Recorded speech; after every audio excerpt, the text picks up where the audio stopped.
আজকে এখান থেকে আমরা এই ঢাকা জানাজা যাচ্ছি।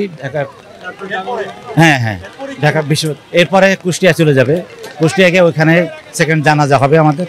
তারপরে আমাদের দাফন হবে মায়ের এবং বাবার কবরের।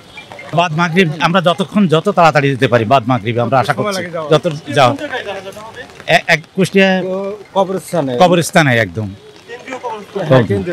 ওনার সাথে আসলে কারোই তুলনা হয় না। আপার যেমন বিহেভিয়ারটা অনেক ভালো, অনেক আপার মধ্যে আমরা অনেক কিছু শিখেছি। আপা শুধু গান শিখি নাই, আপার কাছ থেকে তার আচার ব্যবহার, মানুষের সাথে, গুরুর সাথে শিষ্যের সম্পর্ক কিভাবে কি করে, সেগুলো সব কিছুই আপার মাধ্যমে আমরা শিখেছি।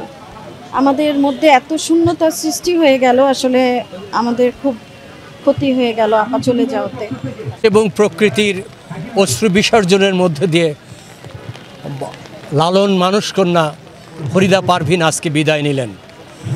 তার এই চলে যাওয়া বাংলা সংস্কৃতি এবং সঙ্গীতের জগতের অপূরণীয় ক্ষতি।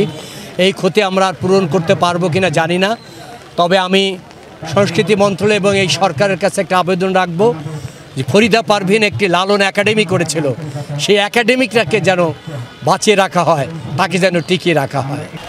আমি কৃতজ্ঞতার ঋণ শোধ করতে আসছি। ওনার মৃত্যু এটা তো বেদনাদায়ক। তো আমাদের শৈশব থেকেই ওনার গান শুনে আসছি, ফলে অনেক ঋণ আমাদের রয়ে গেছে জাতির। অসাধারণ শিল্পী উনি চলে গেলেন, শ্রদ্ধা জানাতে পেরে আমি নিজেকে ধন্য মনে করছি। ফরিদা পারভিন আমাদের সংস্কৃতি এবং সঙ্গীত জগতের এক কিংবদন্তি মানুষ। তিনি আজকে আমাদের মধ্যে নেই। আমরা তার মৃত্যুতে গভীর শোক প্রকাশ করছি। আন্তর্জাতিক ক্ষেত্রে লালনের প্রচার এবং প্রসারে তার যে অবদান সেটি অনস্বীকার্য।